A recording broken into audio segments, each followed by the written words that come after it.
Selamat malam Bapak dan Ibu.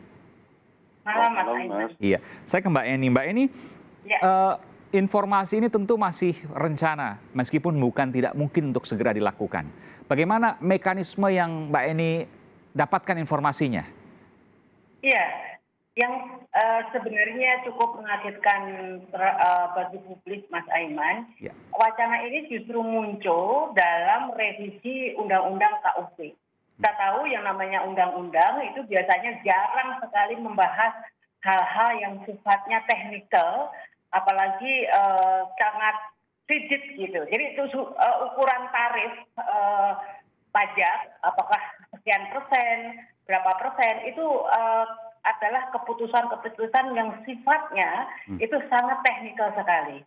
Nah biasanya selama ini dibahas di forum teknokratik gitu, karena ini membutuhkan ukuran-ukuran dan juga Apa kecurigaan Mbak Eni atas ini? yang Ada sebuah yang janggal. profesional.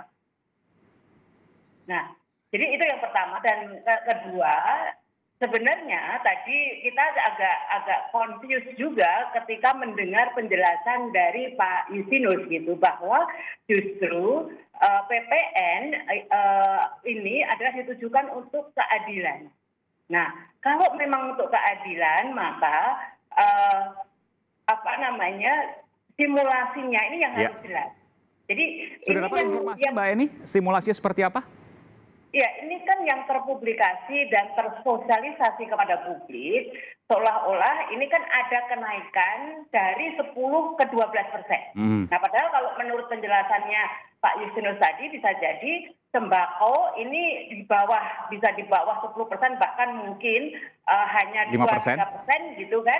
Tetapi yang benar-benar kebutuhan mewah dan sebagainya ini bisa di atas 10% dengan batas 12%. Tapi sembako mewah apa yang dikatakan sembako mewah? Sembako kan telur, nasi, kemudian susu termasuk daging juga. Apakah dikatakan semua itu mewah? Ini barang-barang mewah. Kalau selama ini seluruh PPN ini tarifnya single tarif, yaitu 10%. Jadi semua yang kena PPN memang selama ini 10%. Nah, kalau memang pemerintah ini ingin menerapkan multi tarif, mestinya cara berkomunikasinya bukan sembako masuk menjadi terkena PPN gitu kan, tetapi ada penyesuaian. Ya, penyesuaian dari tarif di mana dibedakan antara barang-barang kebutuhan pokok yang meliputi kebutuhan dasar masyarakat, ini justru diturunkan PPN-nya, yang menjadi barang mewah ini dinaikkan, itu baru clear. Jadi ini simulasinya masih belum jelas ya, masih abu-abu, bagaimana diterapkan seperti apa, berapa persen, ini masih belum jelas ya Mbak Eni? Ya, tetapi ini kan masyarakat ini sudah mendapatkan best practice yang sebelumnya. Jadi yang sebelum ini kan pemerintah justru merelaksasi, menurunkan PPNBM untuk barang-barang yang kelas mewah, sementara ujuk-ujuk gitu kan ada wacana untuk memasukkan sembako ini terkena objek PPN. Padahal selama ini justru sembako yang benar-benar vital seperti beras, ya, gula dan sebagainya ini PPN-nya sebagian dibebaskan, sebagian ditanggung oleh pemerintah gitu kan. Nah, ini menurut saya apakah ini murni misreading-nya ini dari sisi komunikasi atau technowater gitu kan. Oke, baik. Saya ke Pak Peter. Pak Peter, simulasinya masih belum jelas, berapa persennya juga belum jelas, meskipun kita juga mendengar bahwa PPN akan naik dari 10 ke 12%. Apakah kemudian sembako juga angka seperti itu, ataukah di bawah itu, simulasi belum jelas. Apa yang kemudian Pak Peter dapatkan informasi soal ini? Ya, mungkin di kita belum jelas ya Mas Aiman ya. Tetapi sebenarnya namanya ini kan draft rancangan undang-undang. Ya. Tentunya semuanya jelas di dalamnya. Cuman informasi yang ke kita itu yang belum lengkap, belum jelas. Ya. Itu yang pertama. Yang kedua, tadi seperti disampaikan oleh sahabat saya ini Mbak Eni. Ya. Ini sepertinya pemerintah yang memunculkan isu sembako. Ya, saya kira bukan. Ya. Nah, isu ini muncul karena memang yang paling menarik adalah isu sembako. Ya, karena hal ya sembako itu selama ini tidak dikenakan PPN. Betul. Ya, dan ini adalah menyangkut hajat hidup orang banyak. Sehingga ketika ada isu bahwasanya sembako akan dikenakan PPN, tentunya langsung mengusik rasa, ya, rasa ketidakadilan dan sebagainya. Padahal ya ini ya sekali lagi karena kita belum mendapatkan informasi yang lengkap. Tapi bagaimana logikanya Pak Peter ketika sembako dikenakan PPN yang artinya harganya akan naik, tapi justru diklaim bisa memberikan keadilan bagi masyarakat di bawah? Ini, ya. Nah ini harus lengkap kita. Saya juga belum dapat informasi yang lengkap juga ini Mas Aiman ya. Ya. Tetapi begini, ya. Sebenarnya kalau sembako, ya sembako ini kan adalah kebutuhan semua orang. Mau kaya, mau miskin, pasti dia butuh sembako. Nah, tetapi walaupun dia itu kebutuhan semua orang, kemampuan orang untuk beli sembako juga beda-beda kan Mas Aiman. Ya. Ya. Ada Kalau kelas-kelasnya. mereka yang tidak mampu itu beli sembakonya pasti sedikit. Kalau yang mampu beli sembakonya pasti banyak. Ya, ini satu hal ya. Oke. Nah, saya memikirkan ya bahwasanya ini saya coba Ya, silakan. informasinya Nggak apa-apa. kepada Mas Justinus. Itu saya dapat informasi bahwasanya sembako kalaupun itu dikenakan ya, karena ini masih rancangan, masih akan diperdebatkan lagi di DPR. Kalaupun dikenakan itu sifatnya final itu 1%. Jadi kenaikannya itu 0 sampai jadi 1%. 1% tetap kenaikan Pak Peter. Oh iya, saya tahu itu pasti naikkan juga. Kalau Tapi, untuk bicara misalnya warteg misalnya atau warung-warung kecil, mereka yang beli satu hari tentu banyak, di atas 50 bahkan bisa 100 kilogram. Tentu akhirnya kalau kita bicara domino efeknya, ya, efek dominonya itu akan ke pembeli dan lain sebagainya yang merupakan kelas menengah bawah. Ya, tapi begini, coba kita introspeksi, refleksi dulu. Jangan hanya kita mengkritik pemerintah juga aja. Saya banyak, tapi saya selalu silakan. introspeksi juga. Coba kita lihat lagi ini. Apa yang kita diskusikan dalam beberapa waktu ini. Ya. Pertama, ya, di tengah pandemi ini pemerintah mengeluarkan begitu banyak pengeluaran. Sementara penerimaan pajak itu tertahan, ya, bahkan turun dalam. Sehingga terjadilah defisit. Defisit yang sangat lebar loh Mas. Ya. Dan itu kenapa? Karena pemerintah memang didorong untuk memberikan bantuan.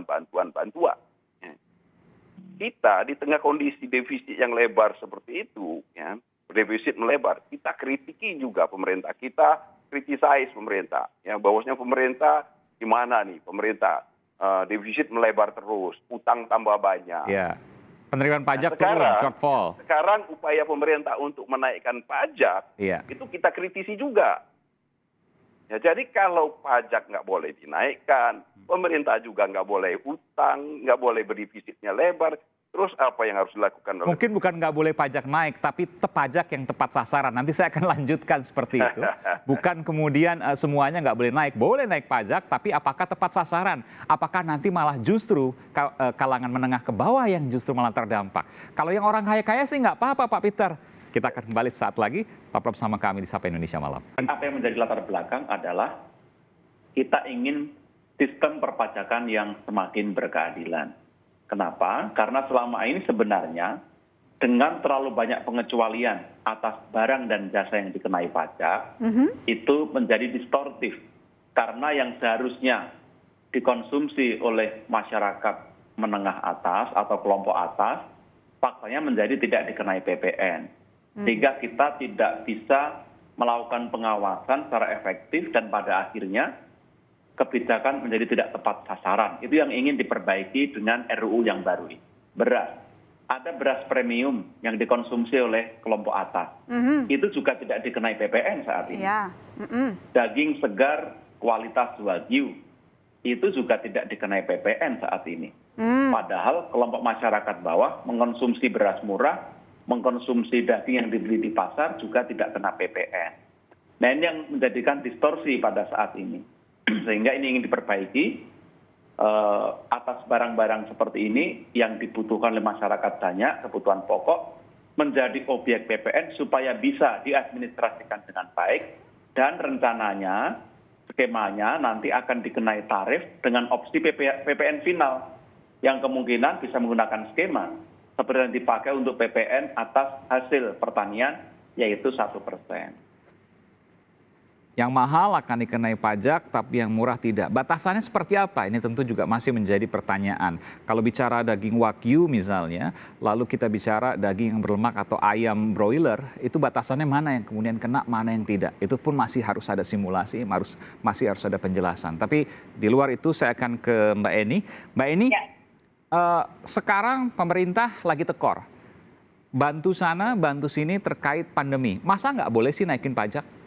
Betul, boleh. Makanya tadi yang harus diluruskan terlebih dahulu dan harus diklarifikasi betul, menurut saya ini komunikasi publiknya, Mas Aiman. Jadi kalau penjelasan Pak Pras tadi, ya Mas Pras tadi benar bahwa perbaikan di dalam revisi RUU KUP ini adalah membahas struktur tarif dan juga barang-barang yang terkena menjadi objek PPN, mestinya fokus itu. Fokusnya adalah bahwa ada perubahan dari single tarif untuk PPN menjadi multi tarif. PT. Gitu kan. Jadi jangan singgung-singgung apakah itu sembako, berapa persen, dan sebagainya gitu. Jadi Karena itu nggak nyambung tuh sebenarnya. Ini bicara soal multi tarif. Yang high class itu yang dikenakan pajak. Tapi yang umum, yang ada di pasar, yang kualitasnya menengah bawah nggak kena pajak. Ya, itu nanti tergantung kondisional di lapangan, Mas Aiman. Jadi kalau misalnya kondisional di lapangan, ini kan berdasarkan database dan sebagainya, termasuk kondisi kemampuan daya beli masyarakat. Itu baru dibahas. Dan itu bukan kewenangan domain kewenangan eksekutif. Jadi teknis-teknis itu bukan kewenangan di revisi undang-undang gitu kan. Itu yang pertama. Nah yang kedua tadi, persoalan apakah pemerintah nggak boleh menaikkan pajak? Boleh. Progresif itu amanat atau keputusan dari undang-undang kita. Nah, nyatanya sampai hari ini kita tidak pernah mendengar law enforcement dari penegakan tarif progresif. Ya. Nah, yang terjadi misalnya Mbak Eni? Contohnya apa? Progresif itu misalnya di PPH, ya PPH perorangan itu kalau pendapatannya di atas 100 juta dan di atas 500 juta itu pajaknya mestinya semakin naik prosentasenya. Betul. Jadi kalau di atas 500 juta itu kalau nggak salah sudah 35%. Nah itu mestinya yang benar-benar dilakukan penegakan. Termasuk juga nanti kalau memang pemerintah ingin menerapkan multi tarif di PPN, ini harus clear dulu kategorinya. Nah kategori itu tidak by feeling, misalnya oh ini daging itu biasanya orang kaya, bukan. Jadi itu dampak ekonominya. Kalau daging misalnya untuk industri misalnya kan, ini kan bahan baku. Tukang bakso juga pakai daging.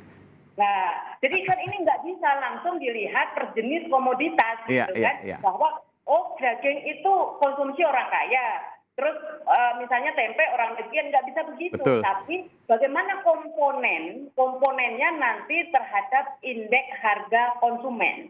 Nah ini juga yang harus diperhatikan. Makanya urusan-urusan teknis seperti itu biasanya urusan teknokratik gitu kan. Nah tiba-tiba muncul sebagai perdebatan politis dalam revisi undang-undang. Nah ini menurut saya yang benar-benar mengacaukan. Jadi bingung ini akan bingung dan bisa khawatir nanti di pasar akan terjadi bergejolak. Mudah-mudahan tidak. Oleh karena itu kita akan jelaskan di sini. Dan di samping itu kalaupun boleh ya Mas Aiman, ini kan objek penerimaan negara untuk negara yang kaya sumber daya seperti Indonesia, itu tidak harus melulu terpaku kepada pajak gitu. Oke. Saya ke Pak Peter. Pak Peter ini buat kita semua tenang dulu yang tadi disampaikan oleh Pak Justinus Prastowo. Artinya komoditas sembako secara umum yang biasa dikonsumsi di pasar tradisional, bukan yang premium, nggak akan kena pajak, harganya nggak akan naik. Ya ini sebenarnya seperti saya sependapat dengan Mbak Eni. Ya, ini masalah komunikasi. Iya, betul seperti itu Pak ya yang Anda tangkap ya sementara ini. Ya, intinya sebenarnya yang ingin disampaikan di dalam rancangan undang-undang itu adalah perubahan dari single tarif menjadi multi tarif sehingga pemerintah bisa menerapkan sistem perpajakan yang lebih berkeadilan. Itu kan intinya. Ya. Nah, masalah yang lebih detail, masalah teknis itu tentunya akan nanti melihat seperti yang disampaikan Mbak Eni juga, itu akan kondisional sekali, akan dibahas di tim teknisnya yang sangat bukan di tataran politis gitu. Dan ini harus segera dijelaskan karena ini kalau nggak dijelaskan komunikasinya akan kacau yang akan membuat bingung di bawah. Ya, saya kira begitu Mas Eman. Jadi ini sangat penting dijelaskan, jangan sampai terperangkap pada isu yang sebenarnya bukan isunya ya. Masalah sembako ya, itu memang masalah kita semua ya. Tetapi sekali lagi kemampuan terhadap sembako itu juga berbeda-beda. Sembakonya itu sendiri juga berbeda-beda. Dan ini nggak mungkin kita selesaikan, kita diskusikan pada 1 jam, 2 jam ini ya. Mana yang termasuk di dalam yang harus dikenakan pajak yang lebih tinggi, mana yang harus dikenakan pajak yang lebih rendah atau bahkan dibebaskan pajaknya, itu tentunya seharusnya dibahas. Kalau pendapat subjektif, pendapat pribadi dari Pak Peter terkait dengan PPN untuk sembako, apa yang bisa disampaikan kepada pemerintah? PPN untuk sembako bisa saja dilakukan, tetapi pemerintah harus mengimbanginya dengan sebuah kompensasi. Ya, karena ini yang saya kira juga perlu dipertimbangkan. Kalau memang ingin berkeadilan, pemerintah tetap harus menunjukkan keberpihakannya. Kalau dinaikkan misalkan, karena memang pajak ini kan ujung-ujungnya ya, harus kita pikirkan juga Mas Aiman. Pajak ini kan ujung-ujungnya akan menjadi pemasukan, penerimaan negara. Yang kemudian nanti yang akan dialirkan kembali kepada masyarakat, karena fungsi dari fiskal adalah salah satunya ada fungsi distribusi, fungsi alokasi dan sebagainya. Dan termasuk juga memberikan bantuan-bantuan kepada masyarakat yang tidak mampu. Nah, kalau seandainya pemerintah memang menaikkan pajak PPN untuk sembako misalnya, dan itu berdampak terhadap kemampuan daya beli masyarakat bawah, ini harus dikompensasi. Ya. Dikompensasi dalam bentuk apa? Jaminan adanya bantuan kepada masyarakat bawah, bahwasanya mereka mampu untuk mendapatkan sembako. Sehingga di satu sisi masyarakat yang mampu harus membeli sembako, yaitu dengan membayar pajak yang lebih besar. Di sisi lain kelompok bawah mendapatkan jaminan dalam bentuk berbagai bantuan-bantuan sembako. Jangan-jangan harga sembako di bawah bisa lebih murah karena ada insentif yang Anda katakan tadi. Saya ke Mbak Eni terakhir, apa yang bisa disampaikan pada pemerintah terkait rencana sembako dan PPN ini, sembako yang akan dikenakan pajak pertambahan nilai? Ya, sedikit menambahkan Pak Peter, dan nanti referensinya itu tidak hanya kepentingan konsumen, Mas Aiman, khusus untuk pangan ya. Karena kalau hanya konsumen, yang penting konsumen tetap mendapatkan harga yang efisien, nanti yang dikorbankan lagi pasti petani. Nah, ini juga harus mendapatkan pertimbangan. Nah, saran saya, pertama yang harus di-clearkan betul hari ini supaya tidak terus menimbulkan pro kontra dan juga kegelisahan masyarakat bahwa pemerintah belum memutuskan bahwa sembako ini terjadi kenaikan PPN, itu dulu. Yang paling petani maksudnya karena penjualan akan turun, permintaan akan turun karena harganya naik. Bukan, jadi kalau kena pajak itu kan otomatis harganya naik. Nah, supaya harganya naik, maka harga yang ditekan adalah harga pembelian dari petani. Itu yang selama ini terjadi. Nah, oleh karenanya yang paling utama ini di-clearkan dulu bahwa wacana kenaikan sembako ini bukan berarti dari 10% menjadi 12% secara gebyahuyah gitu kan. Tetapi ini nanti akan ada struktur multi tarif. Itu juga yang dikritikkan. Berbeda-beda ya.